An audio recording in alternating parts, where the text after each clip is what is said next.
Hey students, in this video lecture, we are going to discuss the most important chapter of your class 10 physics, that is magnetic effects of electric current. आप में से बहुत से बच्चे शायद ये वाले चैप्टर को 2-3 बार देख लिए होंगे, लेकिन आपके दिमाग में काफ़ी सारे डाउट हैं अभी शायद आपके दिमाग में अब भी, और बहुत से बच्चे होंगे जो ये फर्स्ट टाइम देख रहे हो। तो मैं आप दोनों को ये क्लियर कर दूं कि जो इन्हें सेकेंड टाइम थर्ड टाइम देख रहे हो या फिर जो इसे फर्स्ट टाइम देख रहे हो, दोनों ही क्या करना है, इसके बेसिक बेसिक कंसेप्ट को बहुत ध्यान से समझते जाना। ये चैप्टर बहुत इंटरेस्टिंग है और हायर क्लासेस में ये चैप्टर आपको बहुत ज़्यादा काम आएगी। इस चैप्टर में ना हमें दो बेसिक बेसिक कंसेप्ट को पहले समझ लेना है। Magnetic effects of electric current means यहाँ पे दो चीज़ों के बारे में हमें बात करना है। The first one is magnet and the second one is electricity. Electricity के बारे में मैंने आपको इलेक्ट्रिसिटी वाले चैप्टर में बताया था that electricity is nothing but study of charges, यानी कि चार्जेस की पढ़ाई को हम कहते हैं इलेक्ट्रिसिटी।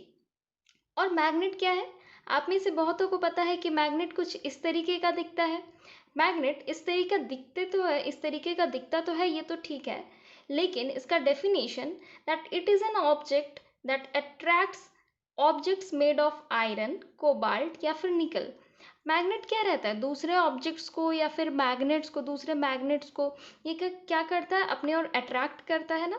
दूसरे बाकी सारे ये सारे ऑब्जेक्ट्स को अपने और ये अट्रैक्ट करता है ना।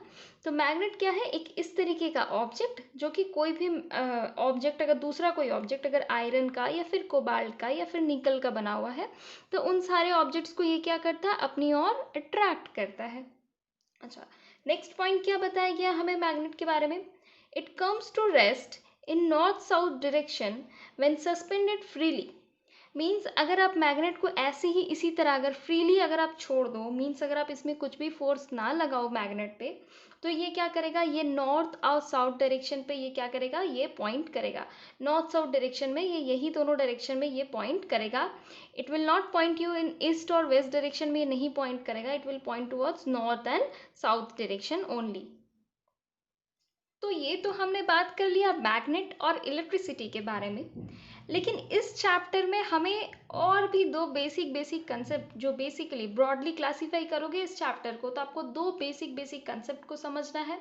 The first one is magnetic effect of electric current and the second one is electric effect of moving magnets.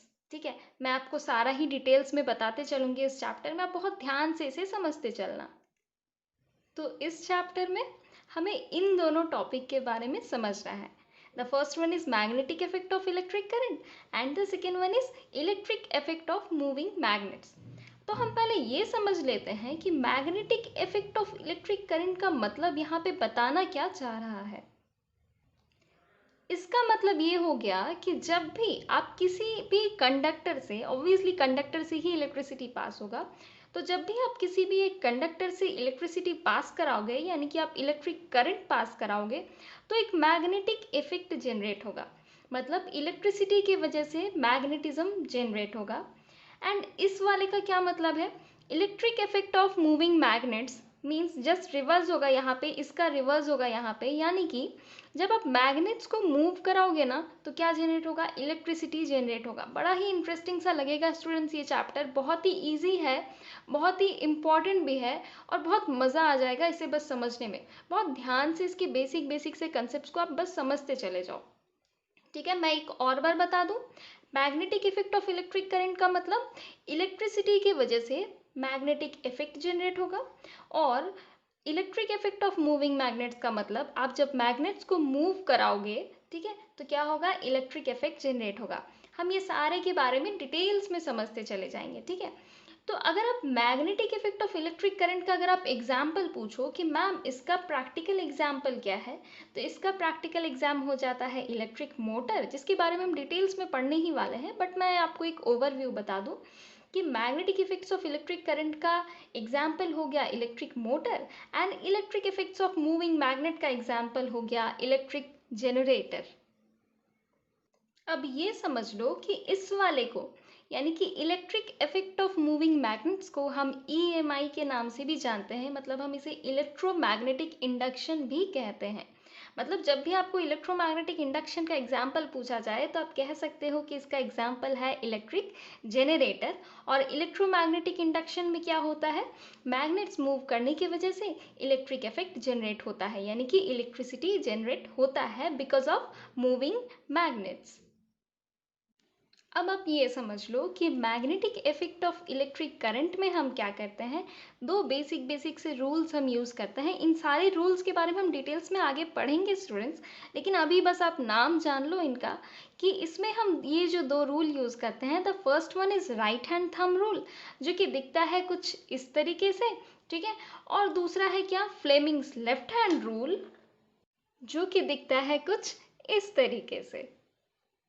अब बस यही नहीं, electric effect of moving magnets में भी हमें कुछ रूल के बारे में पढ़ना है, that is Fleming's right hand rule, जो कि दिखता है कुछ इस तरीके से।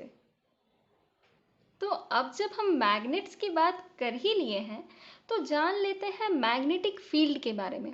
मैग्नेटिक फील्ड नाम सुनने में तो बड़ा कॉम्प्लिकेटेड सा, बड़ा कॉम्प्लेक्स सा लग रहा है, लेकिन ये बहुत ही ईजी सा चीज़ है और बहुत ही बेसिक सा चीज़ है, आप इसे समझ लो। ये मान लो आपके पास एक दिया गया है बार मैग्नेट, या फिर मान लो कुछ भी, आपको कोई सा भी एक मैग्नेट दे दिया गया है। इसके सराउंडिंग में एक मैग्नेटिक इफेक्ट रहेगा ना स्टूडेंट्स, मतलब कि इसके चारों ओर में अगर आप एक सर्टेन डिस्टेंस तक कुछ आपको मैग्नेटिक फोर्स एक्सपीरियंस होगा, आपको नहीं, ये सारे पार्टिकल्स को, आयरन को, कोबाल्ट को, या फिर निकल को, या फिर किसी दूसरे मैग्नेट को अगर आप यहाँ पे रख दोगे तो वो या तो अट्रैक्ट करेगा या तो रिपल करेगा, ठीक है। उसके बारे में हम आगे पढ़ेंगे। और आयरन, कोबाल्ट और निकल का बना हुआ अगर आप यहाँ पे कुछ भी सब्सटेंस रखते हो इसके मैग्नेटिक फील्ड में, तो वो क्या हो जाएगा, वो अट्रैक्ट कर जाएगा। तो मैग्नेटिक फील्ड हम डिफाइन कैसे करते हैं कि the area around a magnet, एक मैग्नेट के अराउंड चारों ओर का कुछ एक पर्टिकुलर सा area where a magnetic force is experienced, जिसके वजह से एक मैग्नेटिक फोर्स एक्सपीरियंस होता है। मीन्स अगर कोई एक आयरन का पार्टिकल अगर इस पोजीशन में है, तो इस पोजीशन में रहने की वजह से क्या होगा, अगर ये इसके मैग्नेटिक फील्ड के अंदर, इस मैग्नेट के मैग्नेटिक फील्ड के अंदर अगर आ जाता है ये आयरन का पार्टिकल, तो इसमें क्या होगा, एक मैग्नेटिक फोर्स एक्सपीरियंस होगा। And this field means this force exerted by this particular magnet, means ये जो मैग्नेट जो फोर्स अप्लाई कर रहा है इस मैग्नेट में, this is because of the presence of the magnetic field in the surrounding of this magnet. तो अब हम कुछ इस तरीके से समझ लेते हैं कि इस मैग्नेट का मैग्नेटिक फील्ड इतने से एरिया में है। मीन्स इतने से एरिया में कुछ भी पार्टिकल आप रख दो, आयरन का, कोबाल्ट का, या फिर निकल का बना हुआ, तो वो सारे पार्टिकल्स क्या हो जाएंगे, अट्रैक्ट हो जाएंगे। या फिर अगर आप यहाँ पे अगर इसके बाहर में अगर आप कुछ अगर पार्टिकल रखो, तो वो तो मैग्नेटिक फील्ड के बाहर में है ना, इस मैग्नेट से काफ़ी दूर में है वो पार्टिकल, तो वो पार्टिकल क्या होगा, अट्रैक्ट नहीं हो पाएगा। तो ये तो चलो हमने समझ लिया मैग्नेटिक फील्ड का definition, that the area around a magnet where a magnetic force is experienced is called magnetic field. Means this particular area is actually magnetic field. लेकिन एक और प्रॉपर्टी होता है मैग्नेटिक फील्ड का, कि मैग्नेटिक फील्ड कुछ इस तरह का क्वांटिटी है ना, जिसका डायरेक्शन भी है और मैग्नीट्यूड भी है। यानी कि मैग्नेटिक फील्ड एक किस तरह का क्वांटिटी है, एक ऐसा क्वांटिटी जिसका डायरेक्शन और मैग्नीट्यूड दोनों ही होता है, उसे हम क्या कहते हैं, वेक्टर क्वांटिटी। तो वेक्टर क्वांटिटी यानी कि मैग्नेटिक फील्ड का डायरेक्शन तो होता ही है और मैग्नीट्यूड भी होता है। तो इसके डायरेक्शन कैसे होते हैं, मैग्नीट्यूड कैसे होते हैं, इसके बारे में चलो हम थोड़ा बहुत अब बात कर लेते हैं। तो अब यहाँ पे ये वाला फिगर देखो स्टूडेंट्स, यहाँ पे मैंने बनाया है मैग्नेटिक फील्ड लाइंस, और मैंने अभी अभी आपको बताया ना दैट मैग्नेट के सराउंडिंग में क्या होता है, मैग्नेटिक फील्ड। तो वो था अपना मैग्नेटिक फील्ड। और अगर हम मैग्नेटिक फील्ड लाइंस को ड्रॉ करें तो वो कुछ इस तरीके का दिखता है। और मैंने आपको ये भी बताया कि मैग्नेटिक फील्ड जो है ये क्या है, वेक्टर क्वांटिटी है, यानी कि मैग्नेटिक फील्ड लाइंस भी क्या है, वेक्टर क्वांटिटी है। वेक्टर क्वांटिटी है यानी कि इसका डायरेक्शन भी है, magnetic field lines, these are magnetic field lines, यानी कि इसका डायरेक्शन भी है और मैग्नीट्यूड भी है। तो मैग्नीट्यूड तो चलो खैर हमें समझ आ जा रहा है कि ये हो गया इतना सा लेंथ हो गया इसका मैग्नीट्यूड, इस लाइन का लेंथ हो गया इतना हो गया मैग्नीट्यूड। मैग्नीट्यूड मीन्स लेंथ बताना चाह रहा है, डिस्टेंस बोलो या फिर लेंथ बोलो, एनीथिंग, ठीक है। तो ये हो गया इसका मैग्नीट्यूड। लेकिन डायरेक्शन, डायरेक्शन हमें यहाँ पे कुछ पता चल रहा है क्या? मैंने तो यहाँ पे कोई भी एरो सिंबल नहीं बनाया है। एरो बताएंगे तो एरो बनाया जाएगा इस फिगर में, तभी तो आपको पता चलेगा ना कि इस फिगर का डायरेक्शन किधर है या फिर मैग्नेटिक फील्ड लाइंस का डायरेक्शन क्या है। तो इससे पहले कि मैं आपको मैग्नेटिक फील्ड लाइंस के डायरेक्शन के बारे में बताऊं, चलो हम बना लेते हैं एक बार मैग्नेट और हम बात कर लेते हैं एक प्रैक्टिकल एग्जाम्पल के बारे में। तो यहाँ पर मैंने ले लिया है एक बार मैग्नेट, और मैग्नेट्स के आपको एक प्रॉपर्टी के बारे में तो आपको बहुत अच्छे से पता है, that like poles repel each other and unlike poles attract each other. तो इसी प्रॉपर्टी पे बेस्ड अब हम कर लेंगे एक एक्सपेरिमेंट, ठीक है। हम ले लेंगे एक कंपास, कंपास यानी कि मैग्नेटिक कंपास स्टूडेंट्स, और मैग्नेटिक कंपास को ला करके आप प्लेस करोगे इस पोजीशन में, मीन्स मैग्नेट की इस पोजीशन में नॉर्थ पोल के ठीक सामने में आप प्लेस करोगे एक मैग्नेटिक कंपास को, ठीक है। तो आप देखोगे कि मैग्नेटिक कंपास का जो डायरेक्शन होगा इस प्लेस में वो कैसा होगा। मैग्नेटिक कंपास क्या होता है, नॉर्थ और साउथ पोल वही दोनों पॉइंट करेंगे ना। तो आपको दिखेगा कि मैग्नेटिक कंपास का नॉर्थ पोल इधर पॉइंट करेगा और साउथ पोल किधर पॉइंट करेगा, इस ऑपोजिट डायरेक्शन में, कुछ इस तरीके से। क्योंकि हमने ये पढ़ा कि जो लाइक पोल्स है वो एक दूसरे को रिपल करते हैं ना, और अनलाइक पोल्स अट्रैक्ट करते हैं। मीन्स यहाँ पे अगर नॉर्थ है तो ऑब्वियसली वो अट्रैक्ट करेगा कंपास निडल के साउथ वाले पोल को। यह है हमारा कंपास का, मैग्नेटिक कंपास का निडल, ठीक है। तो ये हो गया साउथ पोल अट्रैक्ट हो गया इसके तरफ। लेकिन बाय कन्वेंशन हम हमेशा यही समझते हैं, मतलब हमेशा यही माना जाता है कि हम हमेशा नॉर्थ पोल जो डायरेक्शन, मतलब मैग्नेटिक कंपास का जो डायरेक्शन जो नॉर्थ पोल को जो इंडिकेट करता है, हम उसी को एक्चुअल डायरेक्शन एज्यूम करते हैं। यानी कि यहाँ पे आपको ये एज्यूम करना है कि यहाँ पे मैग्नेटिक फील्ड लाइंस का डायरेक्शन क्या है, ये वाला है मैग्नेटिक फील्ड का डायरेक्शन। तो हम बनाते चले जाएंगे, हम अलग अलग पॉइंट पे रखेंगे मैग्नेटिक कंपास को, और हम देखते चले जाएंगे कि अलग अलग पॉइंट पे जब आप मैग्नेटिक कंपास को रखते हो तो डायरेक्शन किस किस तरीके से पॉइंट करता है, मीन्स किस डायरेक्शन में नॉर्थ पोल पॉइंट हो रहा है। और अगर हम पॉइंट करके निकाल लें कि किस डायरेक्शन में नॉर्थ पोल पॉइंट हो रहा है, मतलब किधर साइड में नॉर्थ पोल पॉइंट हो रहा है, तो हमें इजीली मैग्नेटिक फील्ड लाइंस का डायरेक्शन पता चल जाएगा। और डायरेक्शन पता चल जाएगा तो हम यहाँ पे भी इजीली एरोज पुट कर पाएंगे। तो यहाँ पे हमने पहले तो इस पॉइंट पे रखा मैग्नेटिक मतलब कंपास को। अब हम रख लेते हैं मैग्नेटिक कंपास को इस पॉइंट पे। तो आपको दिखेगा कि साउथ पोल इधर रहेगा और नॉर्थ पोल किधर रहेगा, आपको कुछ इस तरीके से दिखेगा। फिर आप जब रखोगे यहाँ पे तो आपको दिखेगा कि साउथ इधर और नॉर्थ आपको दिखेगा इस डायरेक्शन में। फिर जब आप रखोगे यहाँ पे तो आपको दिखेगा साउथ इधर और नॉर्थ आपको दिखेगा यहाँ पे। इसी टाइप से जब आप इस पे जब पॉइंट्स प्लॉट करते जाओगे कंपास को अलग अलग डायरेक्शन पे रख के, जब आप पॉइंट्स प्लॉट करोगे तो आपको पॉइंट्स मिलेंगे कुछ इस तरीके से। तो यहाँ पे अगर आप इस वाले फिगर को ध्यान से देखोगे तो बड़ा घिचपिच सा दिख रहा है ये फिगर, मीन्स बड़ा ही कॉम्प्लिकेटेड सा दिख रहा है ये फिगर। हमें तो समझ ही नहीं आ रहा है कि भाई ये डायरेक्शन कैसा दिखा रहा है, अलग अलग पॉइंट पे हमें अलग अलग डायरेक्शन दिख रहा है। लेकिन अगर आप एक चीज बस नोटिस करोगे तो आपको पता चलेगा कि नॉर्थ पोल के सामने मैग्नेटिक फील्ड का डायरेक्शन देखो आउटवर्ड डायरेक्शन में दिख रहा है, यानी कि बाहर की ओर दिख रहा है। और साउथ पोल के सामने मैग्नेटिक फील्ड का डायरेक्शन इनवर्ड दिख रहा है, अंदर की ओर दिख रहा है ना, अंदर की ओर। जैसे ये भी इधर आ रहा है, ये भी इधर आ रहा है, ये भी इधर आ रहा है, ये भी इधर आ रहा है।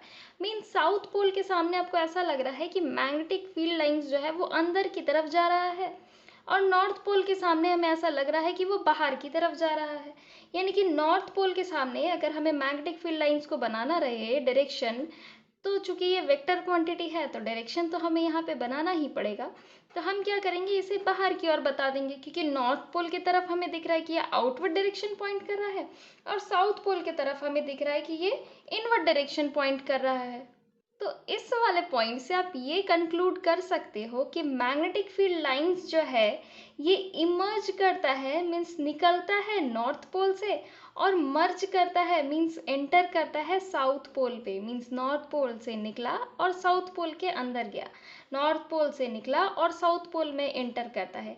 ये होता है मैग्नेटिक फील्ड का लाइंस। इधर भी और इधर में भी सेम होगा ना, नॉर्थ पोल से निकलेगा और वो साउथ पोल पे इंटर करेगा।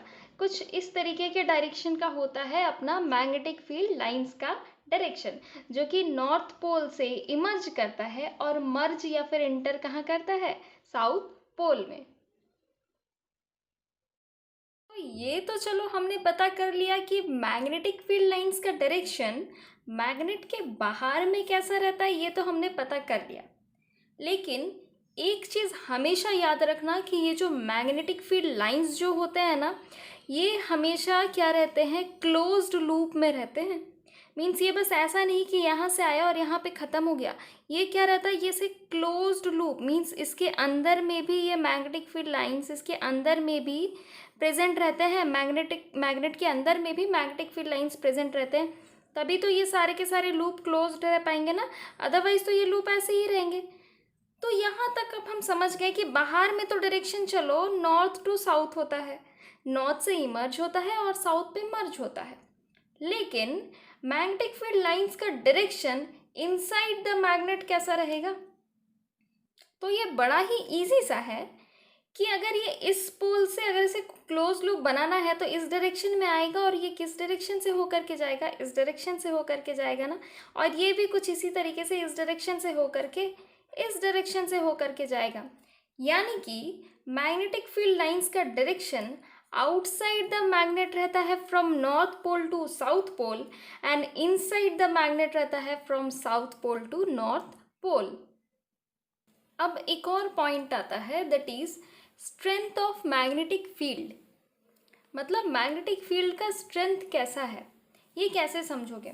ऑब्वियस सी बात है, बहुत इजी सी बात है। अगर आप कोई भी एक आयरन का मटेरियल को लेते हो, ये मान लो आपके पास एक आयरन का मटेरियल है, और इस मटेरियल को अगर आप यहाँ पे रखते हो तो वो ज़्यादा फोर्स एक्सपीरियंस करेगा, कि अगर आप उसे यहाँ पे रखते हो तो वो ज़्यादा फोर्स एक्सपीरियंस करेगा? ऑब्वियस सी बात है, वो मैग्नेट के जितने क्लोज रहेगा वहाँ पे वो उतना ही ज़्यादा फोर्स एक्सपीरियंस करेगा। यानी कि इस वाले पोजीशन में ये आयरन का मटेरियल, आयरन का पार्टिकल ज़्यादा फोर्स एक्सपीरियंस करेगा ना। यानी कि आप ये अगर इस फिगर को ध्यान से देखोगे तो आपको पता चलेगा कि मैंने अंदर वाले लाइंस को देखो थोड़ा क्लोज क्लोज बनाया है, और बाहर वाले लाइंस को मैंने क्या किया है, थोड़ा दूर दूर बनाया है। यानी कि मैं यहाँ पे स्ट्रेंथ को डिनोट करना चाहती हूँ। Strength of what? Strength of magnetic field. यानी कि अंदर वाले पार्ट में, यानी कि मैग्नेट के सामने वाले पार्ट में क्या होता है ना, the strength of the magnetic field is high when it is nearer to the magnet. ठीक है, और जब वो मैग्नेट से दूर होता है तो स्ट्रेंथ क्या होता है, थोड़ा बहुत वीकेंस पड़ जाता है, थोड़ा वीक हो जाता है स्ट्रेंथ, जब वो मैग्नेट से दूर चला जाता है ये मैग्नेटिक फील्ड लाइंस। अच्छा, तो हमने अब तक 3 पॉइंट डिस्कस कर लिया है, दैट जो मैग्नेटिक फील्ड लाइंस होते हैं वो outside the magnet north to south direction point करता है, और second point that inside the magnet वो साउथ टू नॉर्थ डायरेक्शन वो पॉइंट करता है। थर्ड पॉइंट जो हमने डिस्कस किया वो ये है कि रिलेटिव स्ट्रेंथ ऑफ द जो मैग्नेट होता है, मैग्नेटिक फील्ड लाइंस को जो रिलेटिव स्ट्रेंथ होता है वो नियरर टू द मैग्नेट थोड़ा ज़्यादा होता है, जिसके लिए हम मैग्नेटिक फील्ड लाइंस को थोड़ा क्लोज क्लोज बनाते हैं। और जैसे जैसे वो मैग्नेट से दूर जाते जाएगा वो क्या होगा, मैग्नेटिक फील्ड लाइंस थोड़ा बहुत वीक होते रहेगा। तो अब हम इससे पहले कि अपना फोर्थ वाले पॉइंट को डिस्कस करें, हम बना लेते हैं एक एक्सपेरिमेंट। तो यहाँ पे मैंने अब ले लिया है 2 बार मैग्नेट, और अब हम क्या करेंगे, इन दोनों बार मैग्नेट के लिए हम बना लेंगे मैग्नेटिक फील्ड लाइंस। ठीक है, तो यहाँ पे मैंने बस इस वाले पार्ट पे ही बनाया है मैग्नेटिक फील्ड लाइंस। हमें यहाँ पे पूरे मैग्नेट्स पे मैग्नेटिक फील्ड लाइंस बनाने की ज़रूरत नहीं है, बस मैं इतना से ही एक्सप्लेन करना चाहती हूँ दैट यहाँ पे ही मैंने बना लिया है मैग्नेटिक फील्ड लाइंस। अब चाहो तो इधर इधर भी बना सकते हो स्टूडेंट्स। ठीक है, अब यहाँ पे देखो मैंने क्या बनाया है कि ये वाली मैग्नेट का ये वाली लाइन और इस वाले मैग्नेट का ये वाली लाइन, ये दोनों इंटरसेक्ट कर रहे हैं एक पॉइंट पे। मैंने ऐसा डिनोट किया है कि ये दोनों लाइंस, ये दोनों मैग्नेटिक फील्ड लाइंस इंटरसेक्ट कर रहे हैं इस वाले पॉइंट पे। तो इंटरसेक्ट करने की वजह से क्या होता है कि अब अगर आप यहाँ पे अगर आप मैग्नेटिक फील्ड लाइंस का डायरेक्शन पता करना चाहते हो, मींस एक पर्टिकुलर पॉइंट से, मान लो आपको एक पर्टिकुलर पॉइंट से मैग्नेटिक फील्ड लाइन का डायरेक्शन पता करना है, मान लो इस वाले पॉइंट से आपको इस मैग्नेटिक फील्ड लाइन का डायरेक्शन पता करना, तो आप क्या करोगे, एक टैंजेंट ड्रॉ कर लोगे। और अगर आप टैंजेंट ड्रॉ कर लोगे तो आपको पता चल जाएगा मैग्नेटिक फील्ड लाइंस का डायरेक्शन। मानो आपको इस वाले पॉइंट से मैग्नेटिक फील्ड लाइंस का डायरेक्शन ड्रॉ करना है, पता करना, तो आप यहाँ से इस तरह का एक टैंजेंट बना लोगे और आपको पता चल जाएगा डायरेक्शन। यहाँ पे भी आप सेम कर सकते हो, आप ऐसा टैंजेंट बना लोगे और आपको पता चल जाएगा डायरेक्शन। यानी कि by drawing tangents we can decide the direction of the magnetic field lines. तो यहाँ पे इस वाले पॉइंट से अगर हमें मैग्नेटिक फील्ड का डायरेक्शन पता करना हो तो हम अगर टैंजेंट बनाए तो हमको दो टैंजेंट मिलेंगे, एक ये वाली जो कि इस वाले मैग्नेटिक फील्ड लाइन को डिनोट करेगा और एक ये वाली जो कि इस वाले मैग्नेटिक फील्ड लाइन को डिनोट करेगा। मीन्स एक पर्टिकुलर पॉइंट के लिए आपको मिल रहा है दो टैंजेंट। यानी कि अब डिसाइड करना मुश्किल हो जाएगा कि मैग्नेटिक फील्ड लाइंस का डायरेक्शन है तो है कौन सा। यानी कि हमें तो यहाँ पे दो लाइंस मिल रहे हैं। इसी वजह से आप कभी भी ये चीज़ याद रखना दिमाग में कि आप ये नहीं कह सकते हो कि मैग्नेटिक फील्ड लाइंस के लाइंस एक दूसरे को इंटरसेक्ट करते हैं। यानी कि मैं ये कहना चाहती हूँ कि मैग्नेटिक फील्ड लाइंस कभी भी एक दूसरे को इंटरसेक्ट नहीं करते हैं। यानी कि magnetic field lines never intersect और नेवर क्रॉस ईच अदर। अब यहाँ पे तो मैंने इस एक्सपेरिमेंट में मैंने दो मैग्नेट लेकर के आपको बताया है, लेकिन अगर आप एक पर्टिकुलर बार मैग्नेट में भी अगर आप देख लो या फिर कोई भी एक मैग्नेट में आप देख लो तो आपको ये हमेशा पता चलेगा कि आप मैग्नेटिक फील्ड लाइंस कभी भी आपको इंटरसेक्ट करते हुए किसी भी पॉइंट पे, चाहे कैसा भी मैग्नेट हो, किसी भी पॉइंट पे आपको इंटरसेक्ट करता हुआ वो आपको नहीं दिखेगा। यानी कि no two field lines are found to cross each other या फिर to intersect each other. Means कभी भी दो मैग्नेटिक फील्ड लाइंस एक दूसरे को इंटरसेक्ट नहीं करते हैं। तो यहाँ तक हमने क्या पढ़ा है स्टूडेंट्स? यहाँ अभी हमने 4 प्रॉपर्टी के बारे में डिस्कस किया ऑफ मैग्नेटिक फील्ड लाइंस, जहाँ पे हमने ये पढ़ा कि magnetic field lines outside the magnet north pole to south pole जाता है, फर्स्ट पॉइंट। सेकेंड पॉइंट हमने ये पढ़ा कि inside the magnet south pole to north pole जाता है, inside the magnet south to north pole तक पॉइंट करता है।